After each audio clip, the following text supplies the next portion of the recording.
एक मिनट।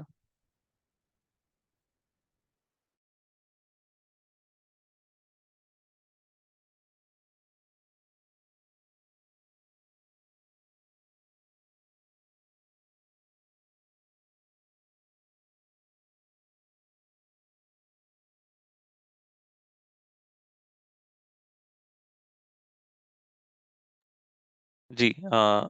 अल्हम्दुलिल्लाहि रब्बिल आलमीन सुम्मा सलातु वस्सलामु अला रसूलिहिल अमीन व बाद। अऊज़ु बिल्लाहि मिनश शैतानिर रजीम बिस्मिल्लाहिर रहमानिर रहीम। तो हमने दिया था मुसन्ना के लिए, हमने तकरीबन 10 वर्ड्स दिए थे कि इनके मुसन्ना जो है वो तैयार करने हैं। तो आप लोगों में से कई जो है इनके रिस्पॉन्सेज हमें मिले थे। कई कहना सही नहीं होगा। क्लास में से मेरे ख्याल से अभी जो मौजूद हैं, मैं सॉरी मैं नाम ले रहा हूँ। अ, आसिया ने भेजा था, अस्मा इमरान ने भेजा है, आयशा ने भेजा है, रुकैया ने शायद नहीं भेजा है, मुझे अगर सही याद है तो। रुकैया आपने भेजा है? नहीं भेजा है, ओके। अस्मा फारूक ने भेजा है। अस्मा फारूक ने भेजा था ना? मुझे याद पड़ता है अस्मा फारूक का, हाँ मुझे याद आ गया, हाँ अस्मा फारूक ने भेजा है। और भी कुछ लोगों ने भेजा है जो क्लास में नहीं है। और जिन्होंने नहीं भेजा है कोई बात नहीं है, कोई मसरूफियत हो सकती है, तो मैं इस वाले असाइनमेंट के लिए इतनी पकड़ नहीं कर रहा हूँ। इंशाल्लाह आगे और भी मैं इससे मुतल्लिक असाइनमेंट दूंगा तो वो आप लोगों को करना है, ठीक है। तो सबसे पहले आ जाते हैं कि मुसन्ना जो है इसका तैयार हमने करने के लिए दिया था। आप लोगों में से तकरीबन सब ने ही किया है। अ, मैंने जो ऑब्जर्व किया था या जो मैंने देखा था वो उस हिसाब से मैं बताता हूँ। एक मिनट आयशा, ओके ठीक है। तो सबसे पहले मैं जिसका नाम लूंगा वो बताएंगी कि इसका मुसन्ना कौन सा है, ठीक है। तो मैं नाम के ऑर्डर से चलता हूँ। आसिया आप बताएंगी आलिमुन का जो है मुसन्ना क्या होना चाहिए। जी, अस्सलाम वालेकुम रहमतुल्लाहि व वालेकुम बरकातुहू। सलाम। आलिमुन, आलिमानी, आली मानी, अगर किसी का भी कोई। आलिमानी। जी, आली मानी। और यहाँ पर एक सवाल मेरे ख्याल से आसिया ने किया था कि यहाँ पर मैंने तो बताया नहीं है कि ये यानी रफा की हालत में है, यानी पेश की हालत में है, या जबर वाली हालत में है, या जेर वाली हालत में है। तो हम कैसे समझेंगे कि यहाँ पर कौन सा वाला होगा, है ना। जैसे हमने बताया था कि मुब्तदा हो या खबर हो तो वो आलिमानी होना चाहिए, और अगर ये मफऊल हो तो ये आलिमैनी होना चाहिए, इस तरह हमने समझाया था ना। तो यहाँ पर तो मैंने कुछ बताया नहीं है, तो ये कौन सा होना चाहिए। तो कायदा ये है कि अगर कुछ ना बताया जाए तो ये जो इसकी डिफॉल्ट हालत होती है, जो असल हालत, ये उसी की तरफ लौटता है। यानी आलिम उनसे एक आलिम, आलिम दीन, आलिमानी, दो आलिमा, दो आलिम दीन, ठीक है। तो ये याद रखिएगा, जब कुछ ना बताया जाए या कोई चीज हमें ना पता चले तो इसे हमेशा इसके डिफॉल्ट हालत में यानी रफा की हालत में यानी पेश वाली हालत में रखना है। यानी मिसाल के तौर पर अगर मैं कोई लफ्ज दूं ना आपको, जैसे अ, मैंने यहाँ पर मैंने लिखा है मोहम्मद, ठीक है। अब अगर आप पूछेंगे कि इसको मोहम्मदुन लिखना है या मोहम्मदन लिखना है या मोहम्मदिन लिखना है, तो जवाब होगा कि इसमें मोहम्मदुन होगा, क्योंकि असल हालत जो है वो हमेशा रफा की हालत होती है यानी पेश वाली हालत होती है। तो अगर कुछ ना बताया जाए तो इसे पेश या जबर या जेर की हालत पर लिखा जाता है, ठीक है। मेरी बात समझ में आई ना आप लोगों को?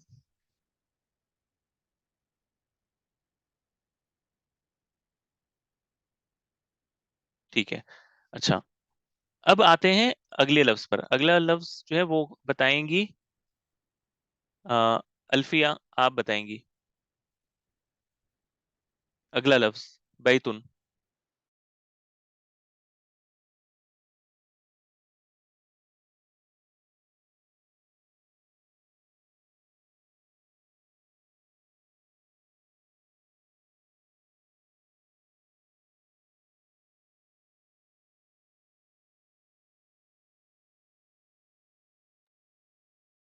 बैतानी। जी, बैतुन का बैतानी। बारकल्लाहु फीक। चुप होगी, चुप होगी थोड़ा देर।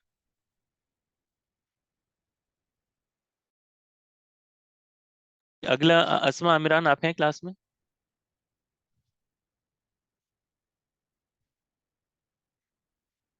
अच्छा।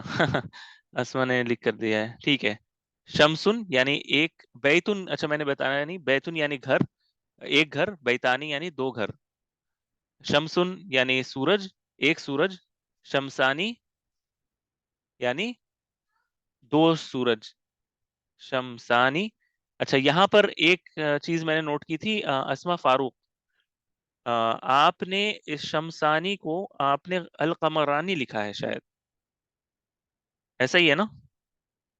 आप हमें बता सकती हैं कि आपने क्या वजह थी कमरानी लिखने की?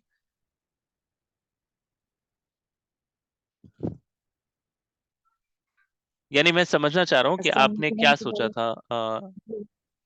जी जी। वो आपने बताया था ना कि सूरज और चांद को इकट्ठा अगर बोलना हो ना तो फिर उसमें कमरानी आएगा।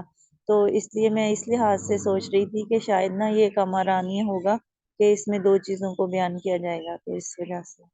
अच्छा, तो वो क्या था, वो जो हमने बताया था ना कि ये सूरज और चांद को बसा औकात एक साथ लिखने के लिए आ, एक एक को गालिब कर दिया जाता है। हमने ये एक कायदा बताया था, इसको बिल्कुल। कायदा तगलीब कहते हैं। इस तगलीब के कायदे के तहत दो दो चीजों को एक साथ इकट्ठे यानी लिखा जाता है, लेकिन किसी एक को गालिब कर दिया जाता है। यानी मिसाल के तौर पर शमसुन और कमर, यानी सूरज और चांद को हमें बताना है, लेकिन अब क्या है, शमसुन और कमरुन नहीं कहकर हमने दोनों को एक जैसा कर दिया। यानी कमरुन को भी, सॉरी, शमसुन को भी हमने कमर की तरह समझा। और हमने क्या कहा, यानी मैं अगर इस तरह लिखूं, मैं सिर्फ समझाने के लिए कह रहा हूं, मिसाल के तौर पर शमसुन, ठीक है, शमसुन व कमरुन, ऐसा ही है ना, यानी सूरज और चांद। लेकिन अब ये सूरज और चांद बार बार कोई ना कहकर ये करे कि शमसुन को भी वो कमर में ही शामिल कर ले, तो क्या क्या बन जाएगा, कमरुन व कमरुन, कमरुन व कमरुन। और फिर इससे क्या बन जाएगा, कमरानी, यानी दो चांद। ठीक है। तो ये एक कायदा है जिसके तहत दो मुख्तलिफ चीजों को एक इकट्ठा करके मुसन्ना की सूरत में लिख दिया जाता है। ठीक है। लेकिन हमारा जो सवाल था ना, वो इससे मुतालिक नहीं था। हम सिर्फ ये जानना चाहते हैं कि शमसुन, यानी अगर एक सूरज हो और इसको हमें ये कहना हो कि दो सूरज, तो हम किस तरह लिखेंगे, ना कि ये कि शमसुन और कमरुन को एक साथ क्या कहा जाता है। ठीक है, अस्मा अस्मा फारूक।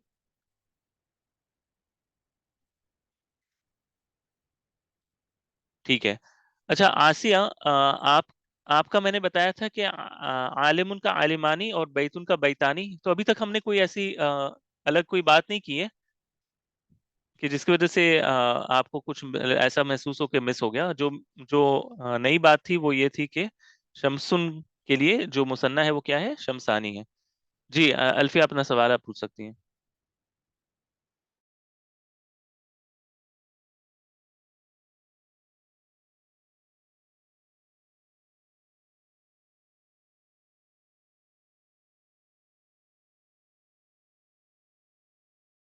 अच्छा, अल्फिया का जो है वो सवाल ये था कि शम्स किसको कहते हैं, तो इस सूरज को कहते हैं। ठीक है। आप लोगों में से अक्सर को पता होगा इंशाल्लाह, अगर नहीं पता है तो मैंने फिर से रिपीट कर दिया है। शमसुन कहते हैं सूरज को, और कमरुन कहते हैं चांद को। ठीक है। अच्छा, अगला लफ्ज क्या है, फाकिहतुन। अब ये कौन बताएंगी, आयशा शेख। फाकिहतुन, फाकिहतानी। फाकिहतानी। एक मिनट।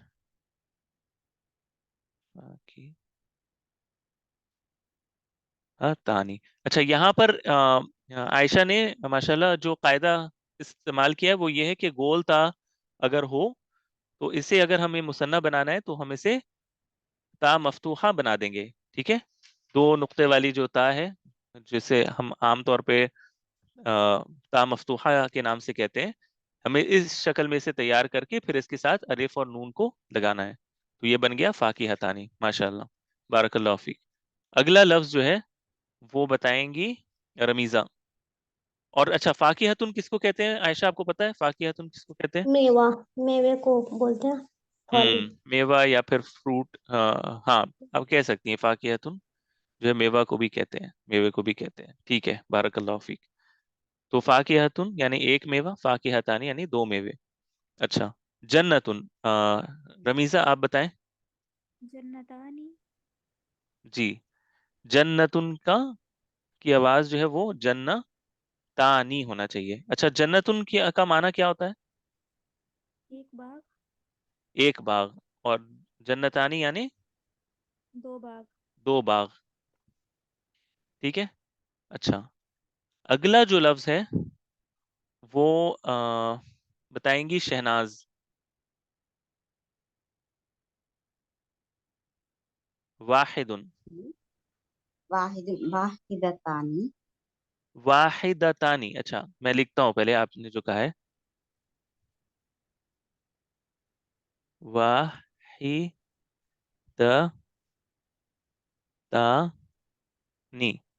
ठीक है, वाहिदुन वाहिदतानी आपने कहा है। अच्छा, पहले मुझसे मेरा एक सवाल है आपसे, ठीक है?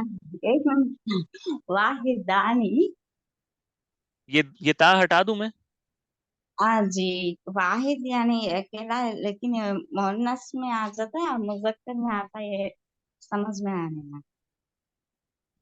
वाहिदुन यानी तो मुजक्कर ही है, यानी एक एक कोई है। अच्छा।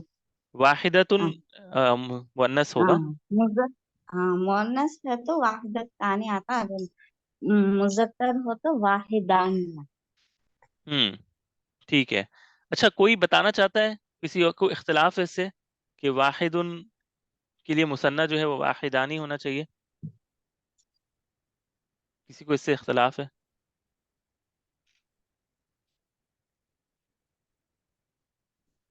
रमीजा, आपको इससे इख्तिलाफ है या आप मुत्तफिक हैं कि वाहिदुन के लिए मुसन्ना जो है वो वाहिदानी होना चाहिए? वाहिदानी होगा। अच्छा, आयशा आप? मैं उन लोगों से पूछ रहा हूँ जो जो अरबी ऑलरेडी पढ़ रहे हैं कहीं और उन्होंने कुछ पढ़ रखा है, ठीक है? अगर किसी को कुछ इख्तिलाफ करना हो या फिर अपनी राय देनी हो तो बता सकती हैं।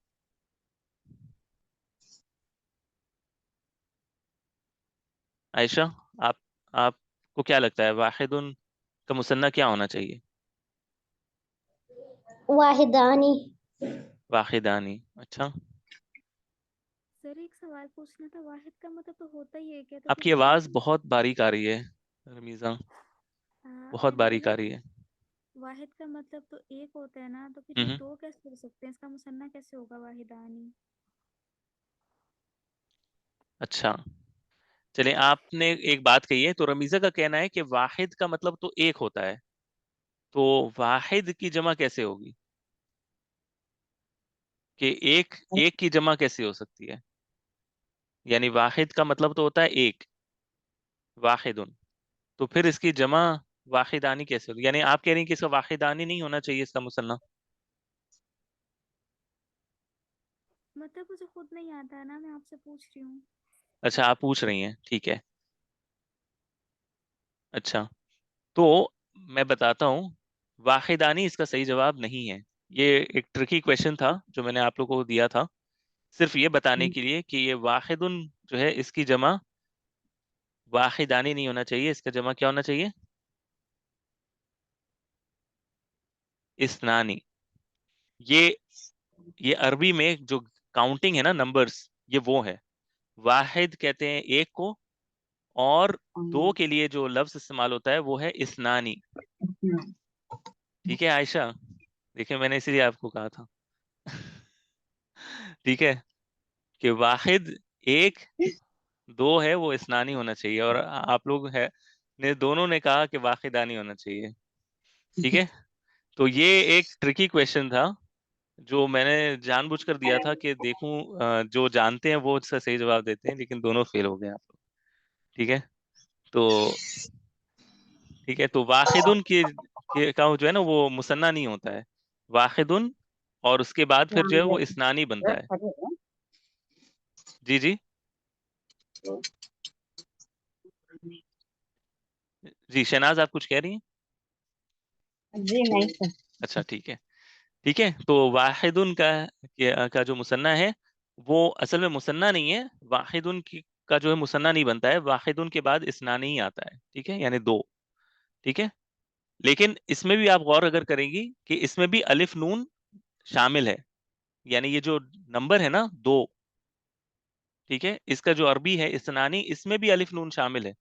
तो ये भी मुसन्ना की तरह ही है दिखने में। ठीक है, इसकी शक्ल और सूरत भी मुसन्ना ही की तरह है, ये बस याद रखिएगा अभी। ठीक है। अच्छा, खादिमुन, अगला कौन है क्लास में? आ, रुकैया है ना? सॉरी, मैंने रुकैया को छोड़ दिया था क्या? रुकैया नहीं थी क्या बीच में आप? हाँ, रुकैया आप बताएं, खादिमुन। खादिमुन क्या का मुसन्ना बताएं आप।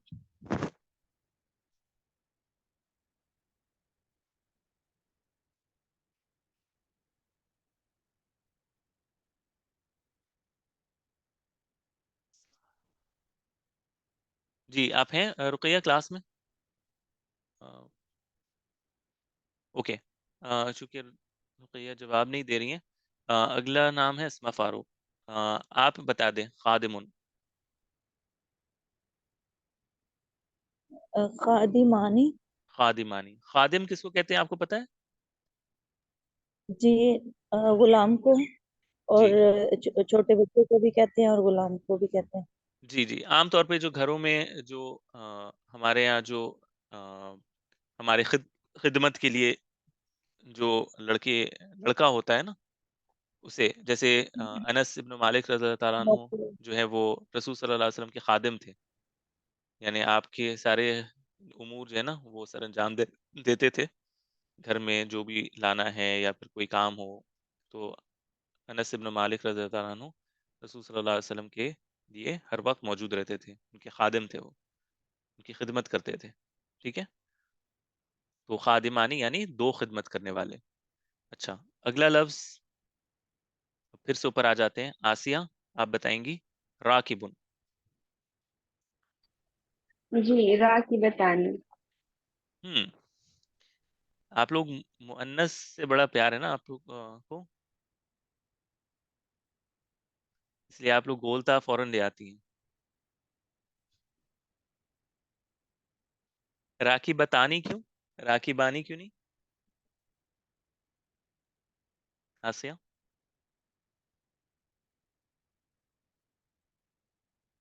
राकिबुन है ना लफ्ज, तो ये राखी बतानी आपने क्यों कहा? बस मैं वो समझना चाह रहा हूँ।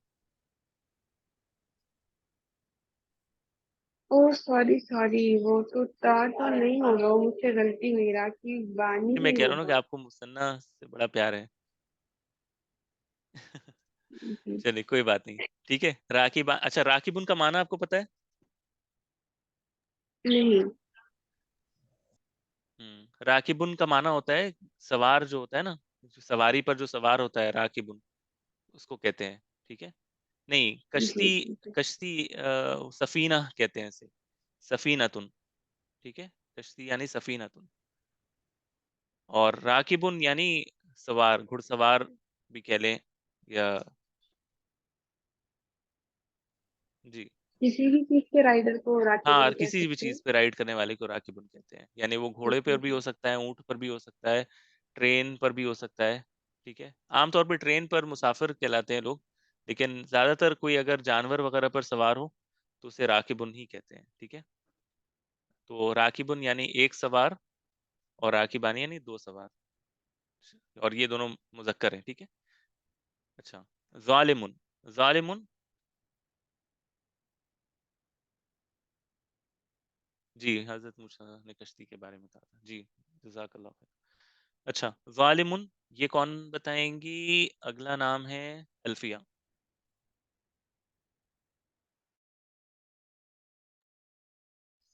जालिमानी। जी, जालिमानी, जालिम यानी जुल्म करने वाला एक शख्स, और जालिमानी यानी दो जुल्म करने वाले। ठीक है, जालिमानी, बारकल्लाह फीक। अगला नाम है, सॉरी मेरे पास लिस्ट, अस्मा इमरान। ताविलतुन,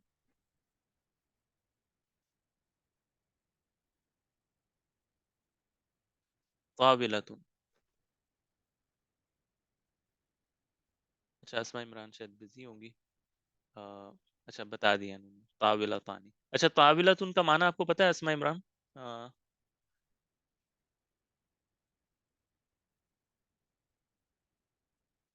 ताविलतुन का माना आपको पता है? ताविलतुन किसको कहते हैं? अच्छा, किसी और को पता है ताविलतुन का माना? नहीं, वो, लंबी जी जी। लंबी ताविलतुन लंबी को कहते हैं। अच्छा, और कोई?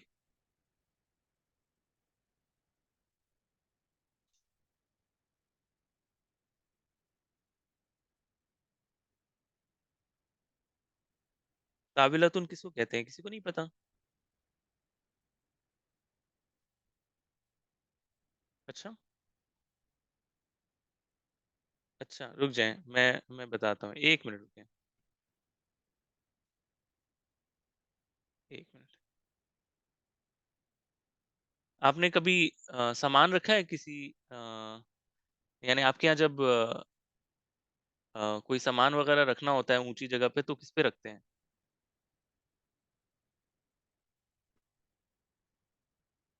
लकड़ी का बना होता है वो। हाँ, मेज पर रखते हैं, उसी को कहते हैं मेज को, जो टेबल होता है ना, मेज, उसी को ताविलतुन कहते हैं। ठीक है, जो टेबल होता है ना, लकड़ी का बना हुआ, सर उस, लेकिन मेज़ के लिए तो काफ़ी ज़्यादा लफ्ज़ इस्तेमाल होते हैं, तो फिर ये किस माना क्या में चीज का आएगा? लफ्ज? मेज़ के सॉरी, लिए तो काफ़ी ज़्यादा माना होते हैं ना, मतलब अरबी के कितने लफ्ज़ आते हैं, तो फिर ये किस लफ्ज़ में आएगा? कौन-सा वाला मेज़? नहीं, ये जो टेबल होता है जिसको, जिसमें 4 उसके यानी उसके स्टैंड होते हैं, और ऊपर में उस पर लकड़ी का बना होता है, उस पे रखा जाता है जो। तो वो जो दूसरा लफ्ज़ होता है, फिर उसके लिए भी मतलब कि सारों के लिए एक ही मेज़ होगा? मैं समझ नहीं पा रहा हूँ आपकी आप अपना सवाल एक बार और क्लियर करिए रमीज़ा। जैसे कि अब मेज़ के लिए और भी लफ्ज़ इस्तेमाल होते हैं ना, जैसे मिन ज़ादातुन, और हम्म। तो उनके लिए भी मतलब एक की मेज़ के लिए सारे लफ्ज़ इस्तेमाल होते हैं। नहीं, ये जो है ताविलतुन, ये तो खास टेबल के लिए ही इस्तेमाल होता है। अब आपकी, आपने क्या, कौन सा लफ्ज इस्तेमाल किया था?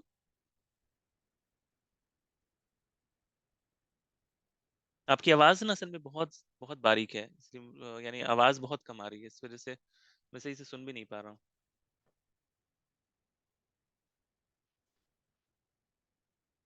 वो लफ्ज आप बताएं। अच्छा आयशा, आपका सवाल क्या था? इन द मीनवाइल, आपने क्या कहा, ताविलुन की मुअन्नस नहीं है क्या ये? सॉरी, ताविलुन आएगा। नहीं, तो ये लफ्ज जो है ये ताविलतुन ही है। ताविलुन करके जो है ना, मेरे नॉलेज में कोई वर्ड नहीं है। ताविलुन कोई लफ्ज नहीं है। ठीक है, ताविलतुन जो है ये टेबल को कहते हैं। ठीक है, ताविलुन का मुझे नहीं पता कि ऐसा कोई लफ्ज है या नहीं। ठीक है, तो बहरहाल ये जो एक्सरसाइज था, ये मकतबुन, हाँ, तो मकतबुन, सॉरी, मकतबुन जो है, तो ये तो इसका माना जो है ये अलग अलग अंदाज से आता है ना। मकतबुन का जो माना है ये ऑफिस के माने में भी आता है, कोई अगर स्कूल का ऑफिस होता है उसके माने में भी आता है। ठीक है, मकतब कहते हैं इसको, ऑफिस। ठीक है, मकतब कहते हैं ऑफिस वगैरह को।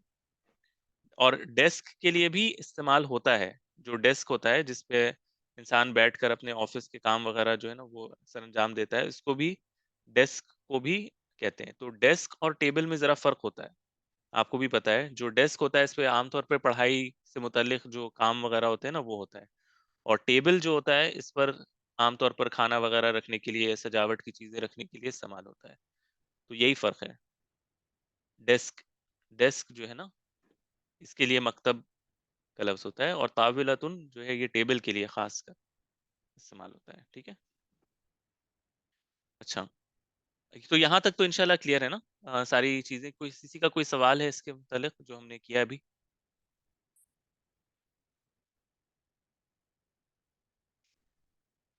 ठीक है, अच्छा, अब आ जाते हैं आज के एक्सरसाइज की तरफ, ठीक है, जो हमें मिलकर करना है।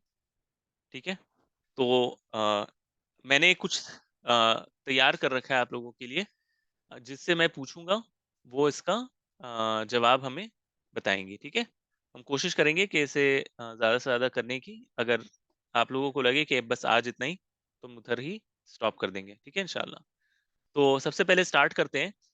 इसका मैंने इस तरह बनाया है कि ये एक सेंटेंस है, ये सारे कुछ सेंटेंस हैं, कुछ यानी वर्ड्स हैं।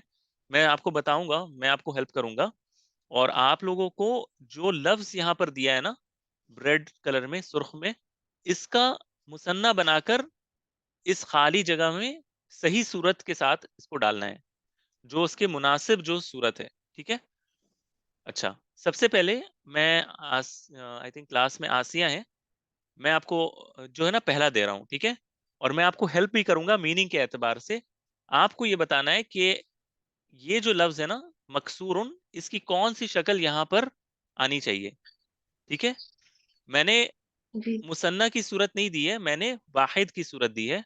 आपको इसका मुसन्ना इस्तेमाल करना है, और इसकी सही सूरत, यानी पेश वाली सूरत, रफा की सूरत, या नसब वाली सूरत, या जर वाली सूरत, वो मैं आपको हेल्प करूंगा, मैं समझाऊंगा भी इसके साथ साथ। ये आपको बताना है कि यहाँ पे कौन सी सूरत दाखिल होगी। ठीक है, तो स्टार्ट करते हैं, बिस्मिल्लाह। जी। अच्छा, मैंने जो लफ्ज यहाँ पर डाला है, ये अल कलमानी है। अल कलमानी यानी दो कलम। ठीक है, और लफ्ज जो मैंने ब्रैकेट में इस्तेमाल किया है, इसका माना ब्रोकन। ब्रोकन, टूट मकसूरन कहते टूट हैं ब्रोकन। टूटा हुआ। हाँ, मकसूर किसी चीज को अगर कहा जाए तो मतलब वो टूटी हुई है। ठीक है, अल कलमानी मकसूरन, लेकिन हमें यहाँ पर जो मकसूद है, वो ये बताना है कि कलम, दो कलम, यानी दो टूटी हुई कलम, दो टूटी हुई कलम। ठीक है, यानी यहाँ पर अगर मैं थोड़ी सी आपको हेल्प कर दूं, यहाँ पे अलिफ लाम के साथ अल मकसूर मैं ऐसे डाल देता हूँ ताकि आपको आसानी हो। ठीक है, यानी मुझे इस कलम की सिफत को बताना है, यानी ये कलम कैसी है, इसके लिए कोई एडजेक्टिव मुझे बताना है। ठीक है, अल कलमानी, तो यहाँ पर मैंने ब्रैकेट में दिया है अल मकसूर, यानी टूटी हुई। जी। ठीक है, हम्म। तो यहाँ पर कौन सा लफ्ज आना चाहिए, ये मुझे आपको बताना है। मुझे कहना है दो टूटी हुई कलम, दो टूटी हुई कलम। जी, ये सिफत मौसूफ है, मौसूफ सिफत अल का पैटर्न है। हाँ हाँ, अल कलमानी मकसूरानी। अच्छा, आपने कहा है अल कलमानी मकसू रानी, मकसू रानी। जी। रानी, है ना।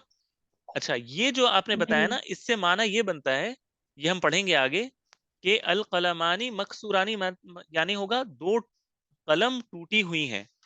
ठीक है, दो कलम टूटी जी। हुई हैं। ठीक है, लेकिन हमें कहना है जी। दो टूटी हुई कलम, दो टूटी हुई कलम।